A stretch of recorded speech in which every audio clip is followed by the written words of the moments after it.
Hello, everybody, and welcome to episode numero 16 of the NordCast. It is Wednesday, February 22nd. I am your host, Nord97 here, a.k.a. Evan, joined here with Carter, who's munching on some grub. What do you got, Carter? First off, hello. We got some cheeseburger rice. We got, a little bit of cheese, a little bit of ground beef, some bacon, and some pickles.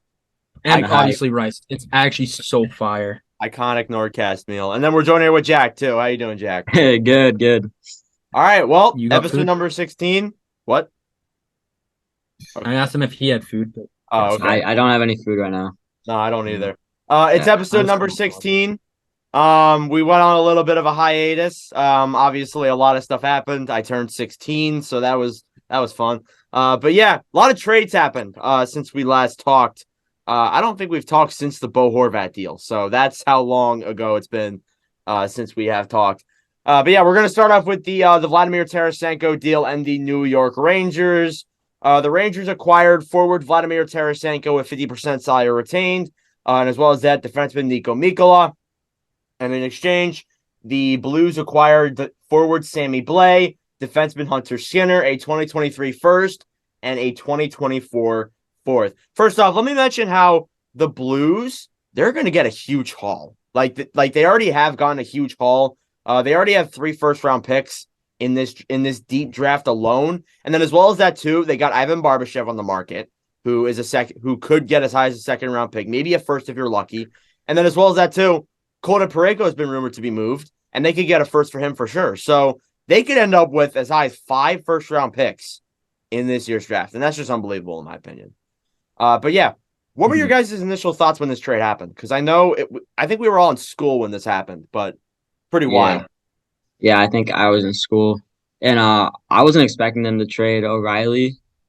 But I mean, really, we're seeing this kind of turn into a St. Louis Blues rebuild, which nobody really expected.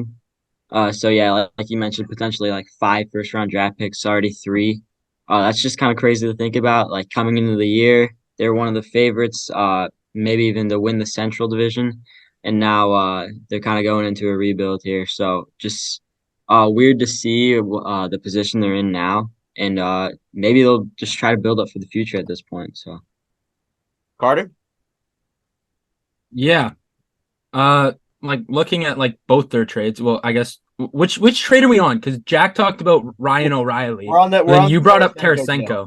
Here, I'll read the O'Reilly deal while we're at it.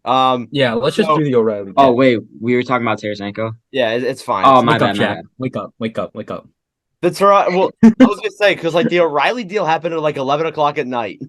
Yeah, I switched the two. Like, Tarasenko. Nordic was like, was this deal happened at school. I'm like looking at the trade tracker. I'm like, oh, well, yeah. Jack's talking about the O'Reilly deal. That one doesn't seem bad. that was like after like a 5-hour work shift. I got home from work. Yeah, that's right. I switched them up. Yeah, it's fine. Anyways, the O'Reilly deal. The Toronto Maple Leafs acquired forward Ryan O'Reilly with 50% salary retained. As well as that, too, they acquired forward Josh Pillar from Minnesota and then defenseman Noel Acciari. In exchange, the Blues acquired forward Adam Gaudette, forward Mikhail Abramoff, a 2023 first, a 2023 third, and a 2024 second. And then the Wild, who helped retain Ryan O'Reilly's contract, got a 2025 fourth-round pick. So, yeah, obviously, going back to the Tarasenko deal, we're kind of going all over the place. But going back to the Tarasenko trade, obviously that trade was really good for the Rangers. Absolute steal. Trading him for getting Tarasenko for virtually a bottom 6 forward who actually, I didn't even know this. He didn't even score a goal with the Rangers in like the time period that he was with them since the Buchnevich deal. They get Tarasenko for basically a depth forward, a B-level prospect, a first and a fourth, which that's like a really good trade for the Rangers 100%. And they acquire some depth too in Nico Mikkola. It's a really good deal, 100%. And it's definitely helped out the Rangers so far, and Tarasenko's definitely performed. So I go back to Carter. Carter, what are your thoughts on this Tarasenko trade? I apologize. No, it's 100% good. We can blame Jack. It's okay. Looking at the Tarasenko deal, definitely a great trade for the Rangers. It adds a good amount of scoring for them. Really makes them look a whole lot scarier.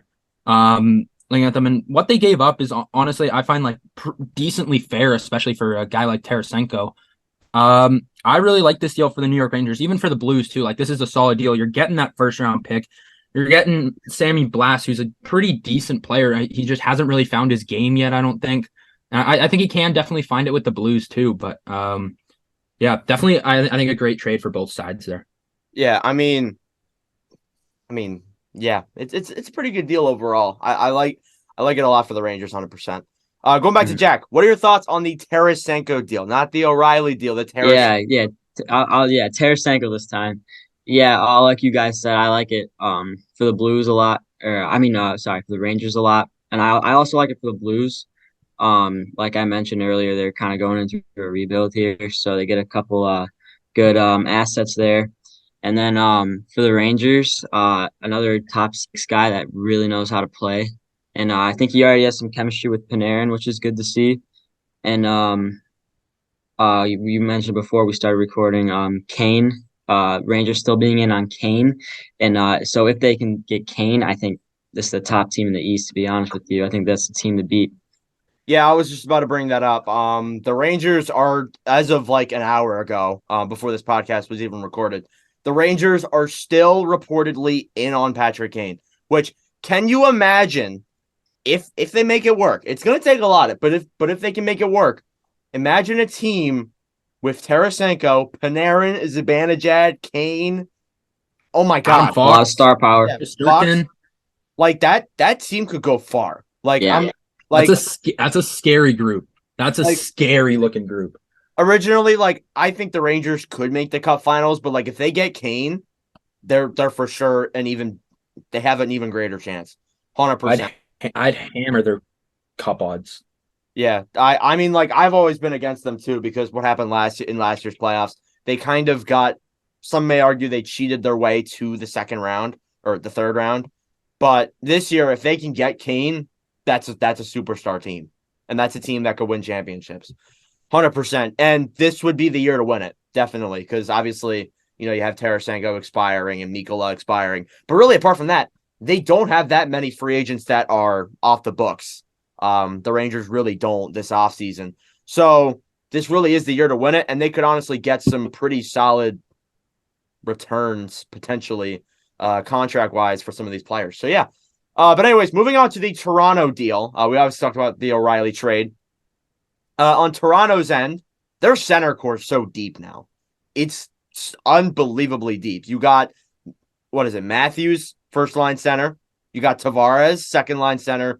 And then O'Reilly, third-line center. That's not what they're going to do. I saw they moved Tarasenko. They moved Tavares over to the wing. Yeah, Tarasenko's on the Leafs now, guys. But, yeah, like this, O'Reilly's stats in St. Louis aren't good, okay? And there's really not that many St. Louis players that have good stats right now because their team has just been so awful. But he's definitely a really solid playoff player. And I think he had 12 points in 12 playoff games last season with the Blues. So he's definitely a really good playoff player. And he definitely brings toughness, 100%. And he also brings the defensive capabilities, the Selke type play. So, yeah, definitely a really good trade here for Toronto. Do you guys have any other thoughts? I don't. No? No, I don't have a whole lot, but yeah. Oh, okay. And then, obviously, the Minnesota end, they really didn't get much in return. But, Yeah. Yeah. Anyways, now we'll move on to another Rangers trade. It's the Tyler Mott deal. The Rangers acquired forward Tyler Mott from the Ottawa Senators in exchange for forward Julien Gauthier and a 2023 seventh. I don't think this is really that big of a trade. Obviously, Mott was on this team last year. Really solid depth forward. He was good in last year's playoffs for the Rangers. Was a really good PK guy. One of my favorite players to watch during that run with the Rangers, 100%. So, yeah, really not that big of a trade. I can't imagine you guys have thoughts on this. Do you guys know who Tyler Mott is? Yeah, I've heard of him. You've heard of him? Yeah, they kind of always just seem to go out and get him. So Yeah, it just makes sense that he's back with the Rangers. It's just one of those like pointless depth trades that we kind of have to talk Yeah. about. Well, it's not pointless, but like, and then there was also two trades that happened a few hours before this podcast is being recorded. The Vegas Golden Knights acquired defenseman Decent Mayo. In exchange, the Coyotes acquired defenseman Shea Weber's LTIR contract. It's not that Weber's going to play on the Coyotes. It's his contract. Then a 2023 fifth-round pick. You got to think that they're making this move and they put Mark Stone on LTIR, you got to think that maybe something else is coming here for Vegas because they put Mark Stone on LTIR. I think they have about $10 million in cap space now. So they do have something to work with. It's a possibility. I haven't seen them interested in anybody, but it's a possibility that they could go out and get somebody like Patrick Kane, for example. I just don't. Kaner. Sorry. What? It's like Kaner. Kaner. Yeah, Kane. Sorry. But like the only issue is though they really don't have that many assets to really move, and then obviously working that cap around. But imagine Kane with Eichel, like that would be crazy. American duo right there. Yeah, and then they can also get like a defenseman too. Chikrin's on the market, obviously. But yeah. Then Chicago and Ottawa made a trade. The final trade we'll talk about here. We'll let Jack talk about his thoughts. He probably has little to no thoughts because Zaitsev's a liability. The Blackhawks acquired the Blackhawks acquired defenseman Nikita Zaitsev and a 2023 second and a 2026 fourth in exchange for future considerations. Obviously, I mean the Blackhawks want to gain draft picks, so that's a pretty good deal for them. But Jack, what do you think about this as a Blackhawks fan? Yeah, I like the draft picks. I think it's more of just a cap dump for Ottawa, if anything. And then we'll probably see Zaitsev get moved at the deadline as well, maybe for a late round pick. So yeah, I like it for the Hawks. And yeah, you gain those draft picks, like you said. That's what you want if you're the Hawks right now. So yeah, I like it. Yeah, that too. That could be also a sign of more to come for the Ottawa Senators because they've been in on Jacob Chikrin. They've been in on Vladislav Gavrikov. They've been in on some other players this year's deadline. Maybe, just maybe. I don't think they'll go on a playoff push or make the playoffs, but it's for sure a possibility. So we'll see. But we'll get into the playoff race later when we talk about this team. Anyways, you guys got anything else about these trades? Nope. All right. No, besides for the Hopefully two more to major come. ones, there's not a whole lot to say. Yeah, really, those other three aren't that big of deals. Yeah. They're still worth mentioning. Moving on to headlines now. There's apparently a Vladislav Gavrikov trade in place. Supposedly, they're holding him out of the lineup. But apparently, the other team must make a move for that trade to happen. And it's been linked that it's the Boston Bruins potentially that's going to get Gavrikov. Because there's been rumors that Craig Smith could be on the move. But really, that's kind of all up in the air right now. That's kind of just speculation. We really don't have too much information on that. And the Bruins are also still in on Jacob Chikrin. So really, it's kind of up in the air right now. So, yeah. Luke Shen is scratched due to trade-related reasons as well. We're seeing a lot of defensemen definitely be on the move this year's deadline. That's obviously a very much needed thing.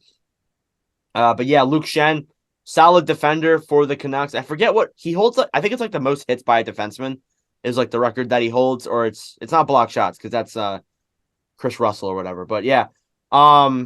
Anyways, Barzal, and this kills the Islanders. I wish we had Barton around to talk about this, but Barzal is injured. He is out indefinitely with a lower body injury that kills him. Yeah, it really does. And we were talking about how in our previous podcast about how, the Islanders making this Bo Horvat deal, it's definitely a big risk. This really doesn't improve their odds. They are in the second wildcard spot as of right now, but can't really see it. Are they beating the Jets right now, Carter? I was watching that game before we started recording. Oh, I have absolutely no idea. I saw they were up 1-0. They're losing 1-0. Wait, the Islanders, weren't they up 1-0?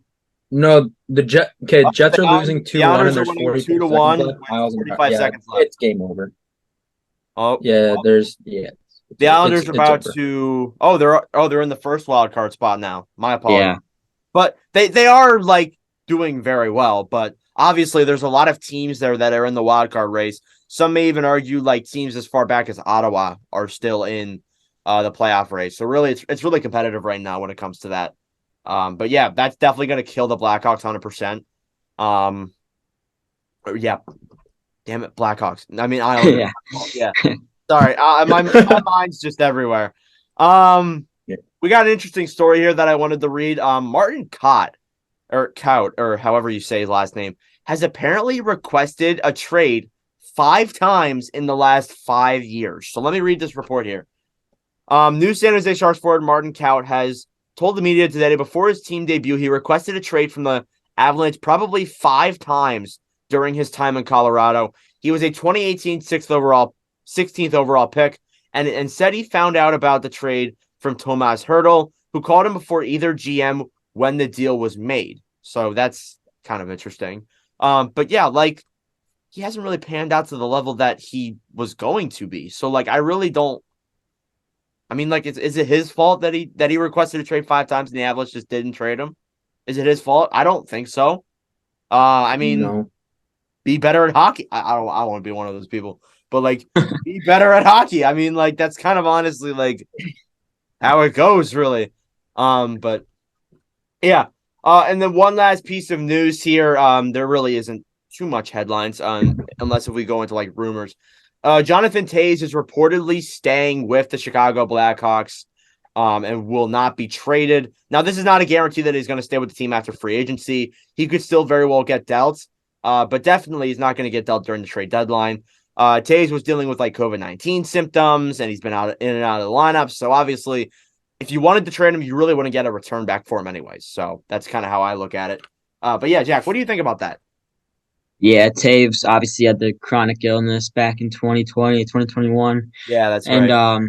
yeah, so I think it's just a lasting effect. Obviously, it hasn't been the same. The point production was there at the beginning of the year, and then it really died down since. And yeah, just the COVID effects have put him out since late January, I think it's been.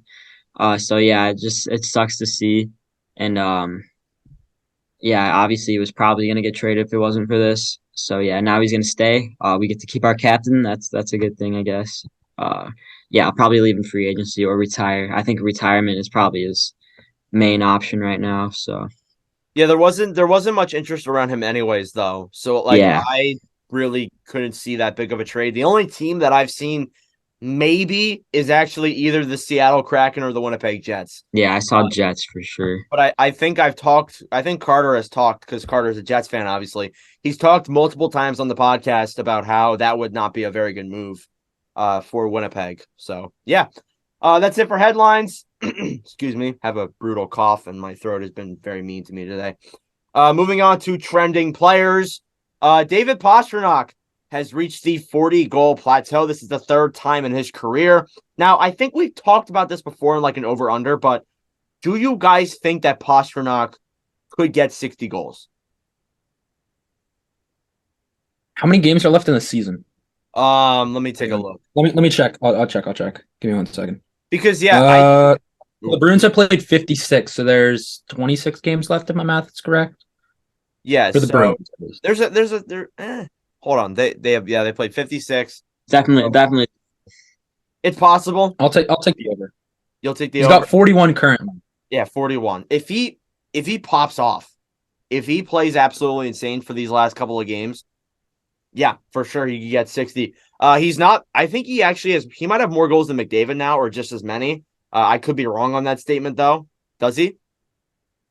I have no idea, but I just did the math. And he is on pace for exactly 60. I know we hate the whole on pace thing, but he's currently, if he plays how he has, he's on pace. Yeah, and here come the Sorry. Pastrnak over Matthews arguments. It's gonna be fun. Oh yeah. Connor McDavid additionally made some headlines as trending players. He has 100 points in 56 games played. The crazy thing is that like he's done this before. Like that's insane. Like the fact that he's done it before in less games too is unreal. Simply. And then he's also reached 800 career points, the 5th fastest player to do that. Insane. He could go down as one of the best. He already is one of the best. He could go down as like insane, especially like if he keeps pushing towards that point total. But yeah, one last trending player here. Carter, you got something to say?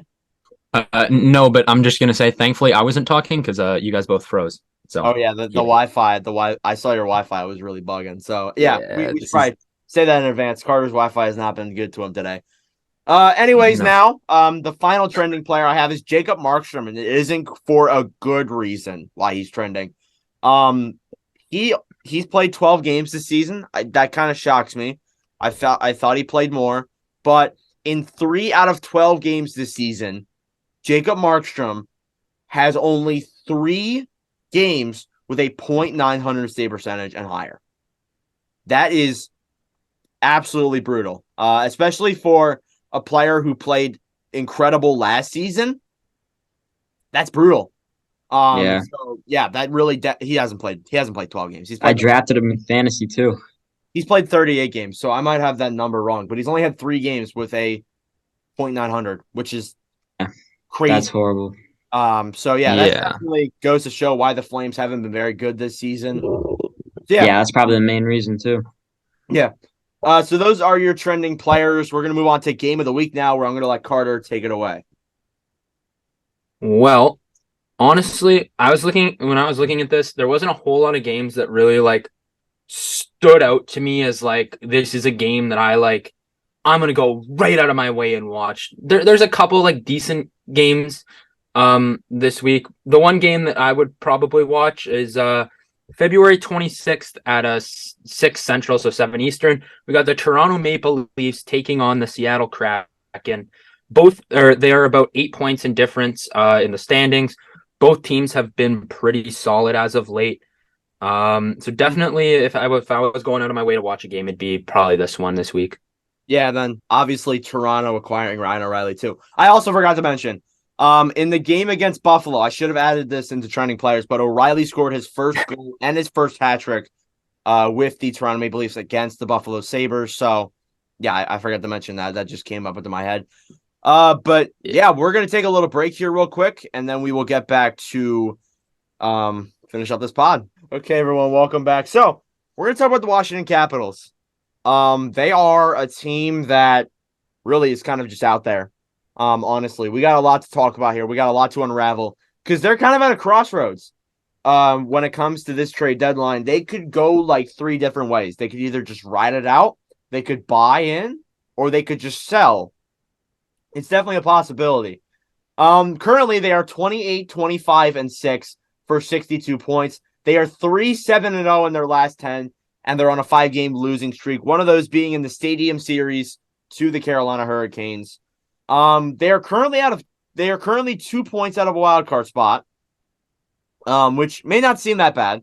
However, the other teams that are still in the playoff race, including Ottawa, Pittsburgh, and Detroit, they have 3 games in hand. And additionally, Buffalo, who is just 2 points behind the Capitals, have 4 games in hand. So obviously, you have to win those games for those games to actually be good. But definitely having 3 to 4 games in hand over the Capitals is good for those teams, but not good for the Capitals whatsoever. And as I said, they're kind of at a crossroads because they have $14.3 million in cap space as of right now, and all that comes from LTIR. And the biggest issue with this team is every defenseman besides John Carlson on the main roster is expiring. Every single defenseman. And the only 2 other defenders that they have under contract in the entire organization is Vincent Iorio and Lucas Johansson. Apart from that, all their defensemen are expiring. So after this season, they have 3 defensemen in contracts under contract. So you have a real opportunity here to not only revamp the blue line, but kind of retool this team. Now, as I said, there's 3 different ways you can go at this. You can either buy in and try and acquire some asset at this year's deadline. You can just ride it out, see how it goes, which is probably the worst option of the 3. And then you can sell. You can sell some of the players that are expiring because they could get a pretty hefty haul. I'm not saying St. Louis level haul, but they could definitely get some pretty good players back in return for the guys that they got. Let me just read out some of the players that could be of interest. You got Lars Eller, who could get some very good interest. Dmitry Orlov, who they have reportedly been trying to re-sign, but they could trade him. You got Connor Sheary. You got Marcus Johansson. And you got Nick Jensen as well, including a lot of those other players that are expiring on that blue line. They have a ton of options if they want to sell. Virtually, they could get a lot of first-round draft picks, especially. And in a draft that is pretty deep and a team that, has kind of been on the fall since they won that Stanley Cup. Obviously, they lost in the first round in 2019. They lost in the did they lose in the play-in rounds in 2020? I can't even remember. Did they? Washington? No, they made they it were one of the past. 4 teams that were safe. Oh yeah. They lost to the Islanders in the Yeah. first round, which was a pretty dominant series. They lost to the Bruins in the first round, and then they also lost to the Panthers in the first round. So this team has just been first round exits since they won that Stanley Cup. So a fallout is inevitable. They're eventually going to just fall out of the playoffs and not be good. I think if you wanted to pick a year where that would be the best, it would probably be this year. Honestly, if I'm them, I would sell. You got plenty of assets here that you can move. It's a very deep draft too, and they don't have that deep of a prospect pool. The only notable players are Connor McMichael, who's been in the AHL, and then Henrik Lapierre as well. Apart from that, you really don't have that many notable players that are really good prospects. So if I'm them, I sell what you got, and I look at the draft, acquire as many good prospects as you possibly can, and kind of just ride it out. Maybe go make some moves in free agency. Maybe this team can be better off. And really, at this point, they're not even trying to go for a cup, in my opinion. They're just trying to get Ovechkin that record. That's kind of what I virtually think they're trying to do. So yeah, that's kind of where I stand with the Capitals right now. I think they should sell. And then obviously the Ovechkin situation with his father's definitely taking a toll on him. This could be the first season in a very long time where he scores less than 50 goals, which is crazy. But yeah, what are your guys' thoughts on this? Whoever wants to go first, like, what do you guys think the Caps should do? Yeah, they're obviously in a tough spot. They looked really bad in the Stadium Series game Saturday. So I know they didn't have Ovechkin, but still, that's really no excuse. It's also a good team, the Canes, but I mean, you got to at least put up a fight in the games they have left. And yeah, Ovechkin coming back will obviously help them. I think the roster is built for the playoffs as of right now. A lot of veteran guys on there that know how to win, know how to make it to the playoffs. So yeah, I think they will go on a push here. To be honest with you, just because of the guys that they have: Oshie, Ovechkin, Wilson, Carlson, just guys like that. They know how to win. They know how to play together. They know what it takes. So we'll see. The only issue is though is that Backstrom went through that hip surgery. He hasn't Yeah, been. Backstrom. He's got a -11. Tom Wilson went through, I think it was his back surgery, and that's proven before with many different players. Eric Lindros, for example. Yeah, That like that you really can't recover from that. He's not going to be the same player. He can play in the NHL, but he's not the same grit enforcer type player that we've seen before. And then TJ Oshie too just hasn't been good. Really, he hasn't been. There's been a couple positives, like Dylan Strome's been all right. But apart from that, there really hasn't been that many good positives. And they've obviously faced what feels like dozens of injuries over the past couple of months and overall this season. So yeah, I can't see them buying. I can't see them really making a playoff push. It all does come down though to where they are come deadline. I'm not saying that they should give up. If it comes a time where they win out come next Friday, trade deadline, March 3rd, then yeah, maybe they should try and buy in, get some players, maybe make a push for the playoffs. But even then, though, what are you going to do in the playoffs? Like, really, that's kind of how I see it. But anyways, Carter, okay. I'll give it to you. What do you think? I know you're doing your research right now, but give me your thoughts. Well, I've finished my research, but yeah, honestly, the Capitals aren't a team that I haven't really paid attention to really closely. I know kind of where they are in the standings. They're 20th in the league, and they are 2 points out of a playoff spot. But the 2 teams ahead of them have, I think, 4 games in hand on the Washington Capitals right now.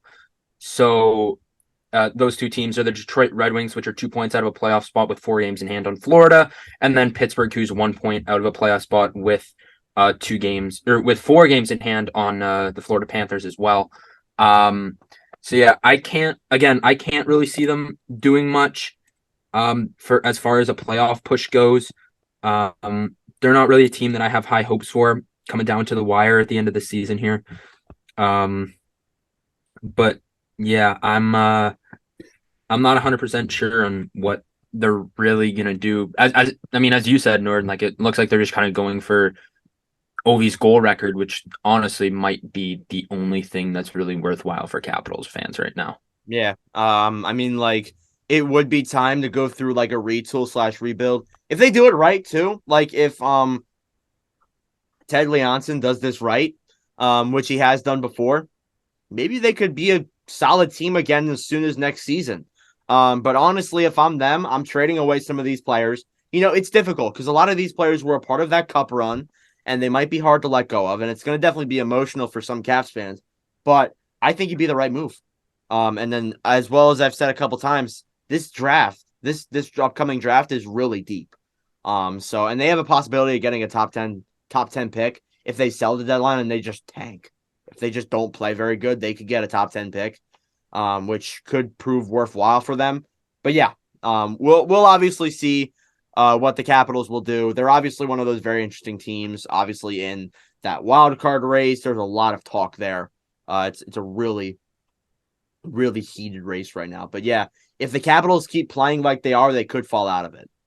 Especially if Buffalo wins a couple more games and Pittsburgh gets ahead of them, and they're in a terrible spot right now. But they need to, but as well as like having to win, they need to pray that these teams lose their games that they have in hand. Especially, they're not the only team that's in that situation too. The Florida Panthers have actually played more games than all of those teams that we've mentioned. But they actually have the easiest schedule, or one of the easiest schedules to end off the season. So, yeah, that's all I got for Capitals. Do you guys have any other thoughts on the Washington Capitals and what they should do? Yeah, I like what you said about if they win out before trade deadline, then they go out and get someone. I like that idea. Yeah. But that's all I got for Capitals. That's all we got. But anyways, I'm gonna turn it over to Carter because he wanted to talk about some Timo Meier rumors before we wrap up this podcast. We got about 10 minutes because Carter has to leave for beer league. That's Yeah. fun. Carter, you gonna score tonight? I'll try. If I do, I'll let you boys know. But yeah, I'll post it on the Instagram if you do. All right, anyway. I'll find the footage for it too. Carter Rashad scores a highlight reel goal. All right, anyway, moving it's on. just an empty netter. I mean, that's all. Yeah, that's all of Ovechkin's goals for the majority of the season. That they've all most of them. It's either empty netters or one timers from his signature spot. But anyways, right. I digress. He's in the NHL. I'm not. Anyways, looking at a guy who has been very deep in trade rumors. Honestly, probably didn't even expect to really see him in trade rumors at the start of this season. But kind of as time has gone on, he's a guy that has shown up in a lot of rumors recently. And that is the guy of Timo Meier. This guy is on a very, very struggling San Jose Sharks team. They currently sit 8th in the Western Conference right now at an 18, 29, and 11 record right now. San Jose Sharks not looking too good, but Timo Meier, we know that he's an elite player. We know what he's capable of. He is having a little bit of a slower year, 31 goals, 21 assists for 52 points in 57 games. That's still solid, though. It's still very good. A horrible team. So yeah, for a bad team, like it's still really, really good.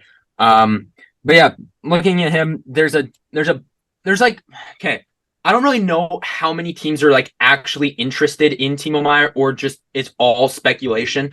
I do have two teams that I know for a fact are interested. There's a bunch of other teams, but these were just kind of the first ones that I kind of saw. And then I have one team that I feel like could maybe make a run at him. So the first team that I have is recently it came out that the St. Louis Blues have checked in on Timo Meier. This is a team that I can't. What's up? Like I'm sorry to interrupt you, but I virtually cannot see why that would be good. Like, yeah, but here's the thing: they are entering a little bit of a rebuild. Timo Meier can definitely help that, especially when you have guys like Jordan Kyrou on that team as well. They're still. But do you think Meier would want to go from a rebuilding team to a rebuilding team? Like, I can't. Here's the thing: St. Louis is a little bit further ahead in my eyes in a rebuild than the San Jose Sharks are in my eyes. So maybe that's it. I don't think he actually does want to go, but at the end of the day, it's not really his choice. No, really isn't. Again, he's a restricted free agent. He has really no say in where he goes because he's not on any no trade clause or anything like that. Again, he can maybe try and pivot his way to where he wants to go and say, hey, I want to go here or whatever. But at the end of the day, he doesn't really have much of a say. So St. Louis is a team that has definitely checked in on Timo Meier. Not a team that I would really want to see him go to, but definitely a team that has checked in. The Winnipeg Jets. This is, listen, you can say it's all biased. I don't really care. The Winnipeg Jets are a team that I have seen in a lot of Timo Meyer rumors. Honestly, I feel like this is one that would maybe make the most sense because the Jets kind of do have the prospects. They have most of their picks. So honestly, the Winnipeg Jets could be a team that could go reach out for him because he could actually be a piece that they need, especially if we're without Cole Perfetti for a little bit more time. But mainly, one guy that I did see in a rumor from Puck Empire, one of the guys said that Cole Perfetti is a guy that could have to be moved in order to get Timo Meyer. And if that's the case, I'm not willing to do that. Cole Perfetti as a rookie has 30 points in 51 games. Yeah. Like, he's only going to get better. He's also supposed to be like a bona fide, like he's supposed to score some goals too. He's like supposed to be one of those things. Yeah. He has been battling a pretty injury-riddled season. He's out for the second time this season. So really not good for him there. But sorry, I keep interrupting you, but like 30 points ain't bad though for a rookie who's been hurt twice. No, for sure.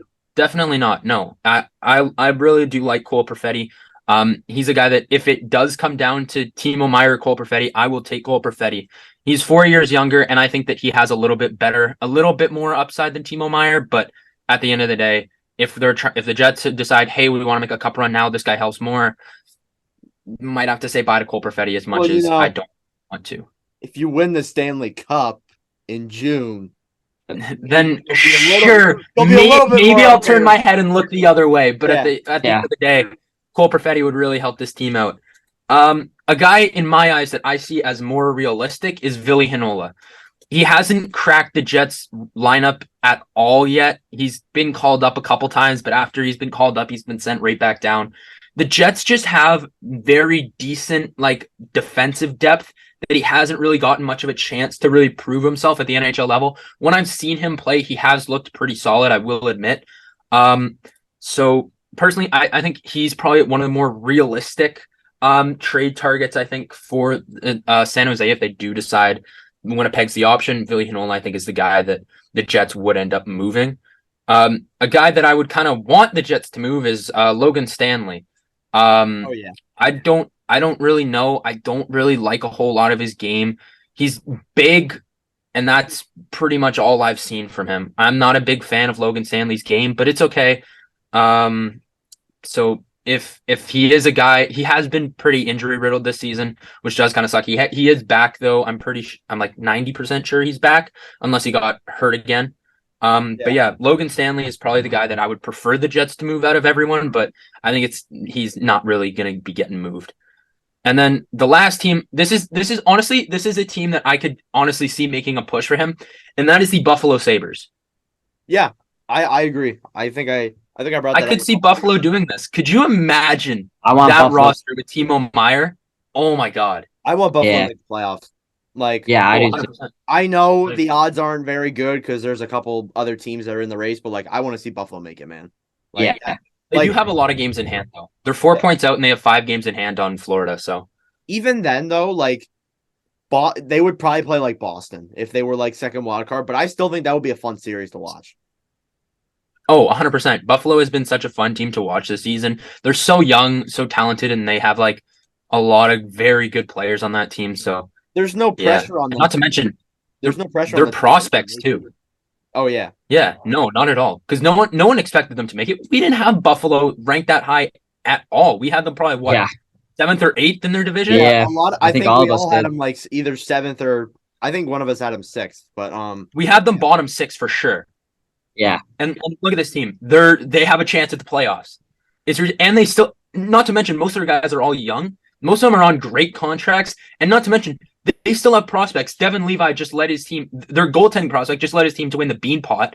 He's probably one of the best goalies, maybe not the best, but one of the best goalies in college hockey right now.